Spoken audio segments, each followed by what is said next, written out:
Hello friends, ગયા વિડીયોની અંદર આપણે પહેલા પ્રકારનું સંવેદન જોયું જેનું નામ હતું દ્રષ્ટિ સંવેદન. આજે આપણે શ્રવણ સંવેદન અને ગંધ સંવેદન એમ બે પ્રકારના સંવેદનો જોઈશું. બંને સંવેદનો ઇમ્પોર્ટન્ટ છે, સમજવા જરૂરી છે, બહુ નાના જ છે અને સરળ પણ છે, માટે ધ્યાનથી સમજજો. સૌથી પહેલા શ્રવણ સંવેદન જોઈએ. જગત સાથેના જીવંત સંપર્ક માટે વ્યક્તિને કાર્યક્ષમ શ્રવણેન્દ્રિયની જરૂર છે. બરાબર, કે જીવંત સંપર્ક કરવો હોય, સંપર્ક એટલે વાતચીતની વાત કરતા હોઈએ ત્યારે સંપર્કની વાત આવે, તો વ્યક્તિને એકબીજાના સંપર્ક એટલે કોન્ટેક્ટમાં રહેવું હોય તો શ્રવણેન્દ્રિયની ખૂબ જરૂર છે. અવાજની દિશા પારખવા, અવાજના અંતરનો અંદાજ મેળવવા અને અવાજના આંદોલનનું સ્વરૂપ સમજી તફાવત પારખવા માટે કર્ણેન્દ્રિયની સક્રિયતા આવશ્યક છે.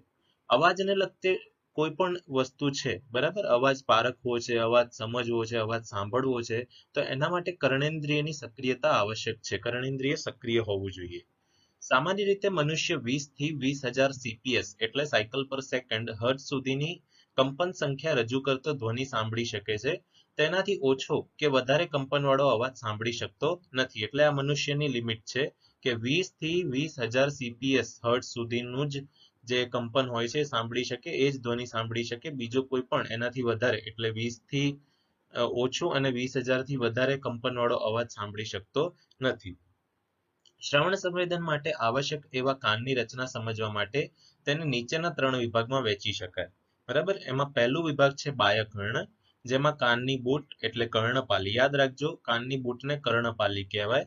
કર્ણનલિકા અને કર્ણપટલ એટલે જેને કર્ણઢોલ કહેવાય. કાનનો જે પડદો આપણે કહીએ છીએ ને નોર્મલ ભાષામાં, એને કર્ણપટલ કહેવાય છે. આ કર્ણપટલને કર્ણઢોલ પણ કહેવાય. એટલે બાહ્યકર્ણમાં 3 વસ્તુ યાદ રાખો: કાનની બૂટ કર્ણપાલી, કર્ણનલિકા અને કર્ણપટલ એટલે કર્ણઢોલનો સમાવેશ થાય છે.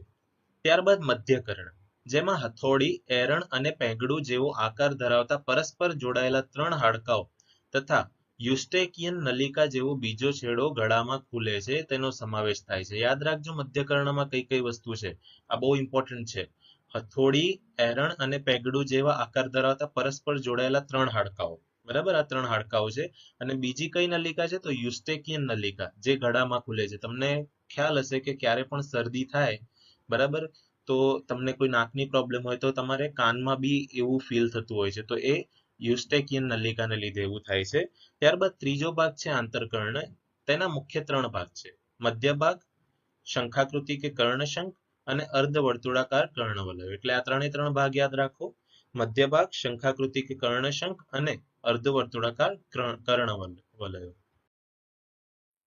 હવે અહીંયા આકૃતિ આપેલી છે: બાહ્યકર્ણ, મધ્યકર્ણ અને આંતરકર્ણ. બરાબર, સૌથી પહેલા તમે બાહ્યકર્ણ તરફ જુઓ તો આ તમને કાનની બૂટ દેખાશે, પછી આ કર્ણનલિકા દેખાશે, પછી આ કર્ણપટલ છે. બરાબર, પછી આ મધ્યમ કર્ણની વાત કરીએ તો મધ્યકર્ણનું પોલાણ, બરાબર, થોડી એરણ અને પેગડું. પછી આંતરકર્ણની વાત કરો તો આ તમને કર્ણવલયો દેખાશે, મગજ તરફ જતા શ્રવણ તંતુઓ દેખાશે. બરાબર, આ ચુસ્ટેકિયન નલિકા જે તમે આગળ જોઈ એ દેખાશે. બરાબર, તો આ બધા જે ભાગ છે આ કાનના છે. આ તમારે યાદ રાખવાના છે, કાનના કયા કયા ભાગ છે, બાહ્યકર્ણમાં કયા, મધ્યમાં કયા અને આંતરમાં કયા, એ તમે આગળ જોઈ ગયા, યાદ રાખી દેજો. બરાબર, હવે આનું કાર્ય સમજીએ. તો વાતાવરણમાં રહેલા અવાજના મોજાઓ કર્ણપાલીમાં એકઠા થઈ કર્ણનલિકા મારફતે કર્ણઢોલ સુધી પહોંચતા તેમાં ધ્રુજારી ઉત્પન્ન થાય છે. બરાબર, કે જે વાતાવરણમાં મોજાઓ છે, સૌથી પહેલા કર્ણપાલી, કર્ણપાલી એટલે આ, બરાબર, એકઠા થઈ કર્ણનલિકા મારફતે કર્ણઢોલ સુધી પહોંચતા તેમાં ધ્રુજારી ઉત્પન્ન થાય છે. બરાબર, હવે કર્ણનલિકા, આ જે તમે આકૃતિમાં જુઓ, આ કર્ણનલિકા છે, ત્યાંથી કર્ણઢોલ સુધી એટલે આ કર્ણપટલ. બરાબર, તમે આગળ વાંચી ગયા, કર્ણપટલ એ જ કર્ણઢોલ, અહીંયા સુધી પહોંચે છે. બરાબર, અને પછી અહીંયા ધ્રુજારી ઉત્પન્ન થાય છે.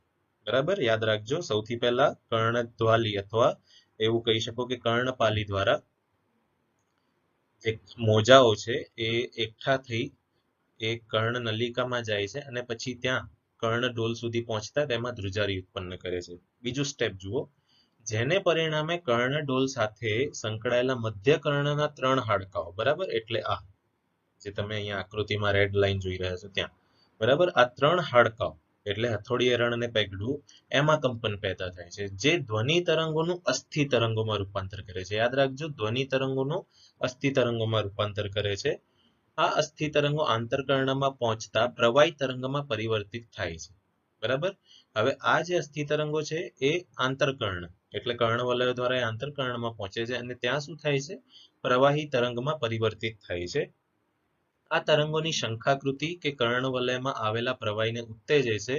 તેને કારણે ત્યાં રહેલા સૂક્ષ્મ વાળકોષો ઉત્તેજાય છે અને ચેતા પ્રવાહ ઉત્પન્ન થાય છે. બરાબર. હવે જે અહીંયા તમે જે શંખાકૃતિ જોઈ રહ્યા છો, બરાબર, આ ભાગ, આની અંદર જે પ્રવાહી હોય છે એને ઉત્તેજે છે અને ત્યાં જે સૂક્ષ્મ વાળકોષો હોય છે એ ઉત્તેજાય છે અને ચેતા પ્રવાહ ઉત્પન્ન થાય છે. આ ચેતા પ્રવાહ મગજના નિમ્ન ખંડમાં આવેલા શ્રવણ કેન્દ્ર સુધી પહોંચતા ધ્વનિ સંવેદન વ્યક્તિને થાય છે. હવે આજે તમે મગજ તરફ જતા શ્રવણ તંતુઓ જુઓ છો એ મગજ સુધી જાય છે અને પછી તમને ધ્વનિ સંવેદન થતું હોય છે.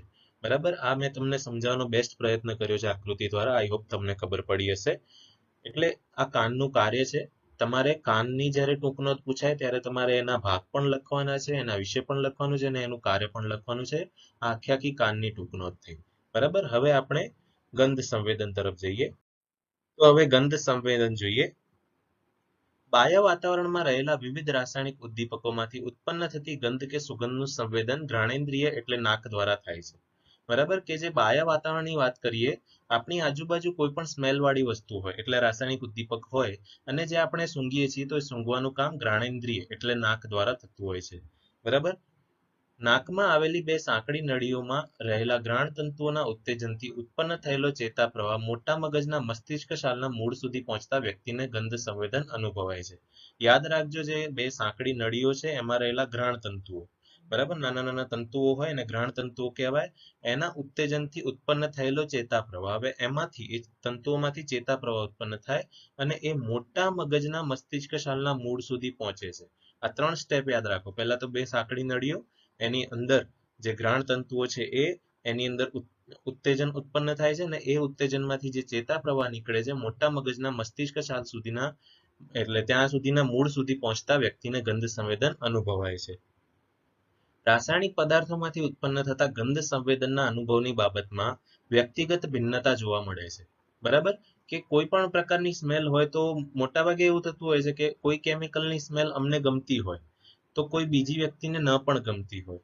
બરાબર. દાખલા તરીકે પેટ્રોલની ગંધ છે તો મોટાભાગે લોકોને ગમે છે, પણ છતાંય અમુક વ્યક્તિઓ એવા હશે કે જેમને નહીં ગમતી હોય. અમુક લોકોને કોઈ પ્રકારની ગંધથી છીંક આવતી હોય છે. તો આવી પ્રકારની વિવિધતા જોવા મળે છે, ભિન્નતા જોવા મળે છે. એટલે કોઈ રાસાયણિક ઉદ્દીપક એક વ્યક્તિને સુગંધનું જે સંવેદન કરાવે છે તે જ ઉદ્દીપક અન્ય કોઈ વ્યક્તિને તેવું જ સંવેદન ન પણ કરાવે. બરાબર. તમને જે સંવેદન થતું હોય જરૂર નથી બીજાને પણ એવું સંવેદન થાય. કોઈ એક રાસાયણિક પદાર્થમાંથી ઉત્પન્ન થતી ગંધ સતત લાંબા સમય સુધી અનુભવાય તો તેવા પદાર્થ પ્રત્યેની સંવેદનશીલતા ધીમે ધીમે ઘટતા તેનાથી ટેવાઈ જઈએ છીએ. બરાબર. કે કોઈ એક પદાર્થમાંથી જે ગંધ ઉત્પન્ન થાય એ બહુ લાંબા સમય સુધી તમે સૂંઘતા રહો ને તો તમને એવો સંવેદન ન થાય જે શરૂઆતમાં થયો હતો. બરાબર. રોજે એક જ પ્રકારની પરફ્યુમ તમારા ઘરે 24 કલાક જો ચાલુ હોય એની સુગંધ, તમને પછી એમાં કોઈ ડિફરન્સ લાગતો નથી. હેનિંગે ગંધના 6 પ્રકારો આપ્યા છે, જેવા કે બળતી વસ્તુની ગંધ, સડેલી વસ્તુની ગંધ, ઈથરની ગંધ, ઈથર એટલે અત્તર જેવું હોય, મસાલાની ગંધ, રાડની ગંધ અને સુગંધ. બરાબર. આ યાદ રાખવાના છે તમારે 6 પ્રકારો. કઈ કઈ છે? બળતી વસ્તુની ગંધ, સડેલી વસ્તુની ગંધ, ઈથરની ગંધ, મસાલાની ગંધ, રાડની ગંધ અને સુગંધ. તો અહીંયા આકૃતિ આપેલી છે, તમે અહીંયા જોઈ શકો છો નાકનું પોલાણ, એની અંદર ઘ્રાણ તંતુઓ હોય છે અને પછી એ આગળ જઈને ઘ્રાણ ચેતા તંતુઓ સાથે જોડાય છે અને મગજની જે મોટા મગજની જે મસ્તિષ્ક શાલ છે એના મૂળ સુધી એ પહોંચે છે અને પછી તમને ગંધ સંવેદન થાય છે. શરદી, સળેખમ જેવી શારીરિક તકલીફ વખતે મંદ રાસાયણિક ઉદ્દીપક ગંધ સંવેદન જન્માવી શકતું નથી. બરાબર. આપણે જે શરદી થાય કે પછી સળેખમ થાય ત્યારે આપણી આજુબાજુ જે મંદ રાસાયણિક ઉદ્દીપક હોય ને જેની અંદર બહુ ઓછી સ્મેલ હોય એ સ્મેલ અમને નથી આવતી, એટલે ગંધ સંવેદન જન્માવી શકતું નથી અથવા ઉપજાવી શકતું નથી. ગંધ સંવેદનમાં માનવી અને માનવેતર પ્રાણીઓમાં જાતીય આકર્ષણ, ખોરાકની પસંદગી, વિજાતીય પસંદગી વગેરેમાં ઘ્રાણેન્દ્રિયનો ઉપયોગ થાય છે. બરાબર. ગંધ સંવેદનની વાત કરીએ તો માનવી, એક તો માણસ તો છે જ, અને માનવેતર પ્રાણી એટલે માનવ સિવાયના જે પ્રાણીઓ છે એમાં એક તો જાતીય આકર્ષણ, બીજું ખોરાકની પસંદગી, બરાબર, કે આ ખોરાક ખાવો આ ખોરાક ન ખાવો. આપણે સ્મેલ દ્વારા જ મોઢામાં ઘણી વખત પાણી આવી જતું હોય છે, તો આ એ ગંધનું કામ છે. વિજાતીય પસંદગી એટલે જે સ્મેલ નથી ગમતી તરત જ અમે દૂર ભાગીએ છીએ, તો એ વિજાતીય પસંદગી વગેરેમાં ઘ્રાણેન્દ્રિયનો ઉપયોગ થાય છે. આજના ટોપિકમાં આટલું જ. નેક્સ્ટ ટોપિકમાં આપણે સ્વાદ સંવેદન જોઈશું.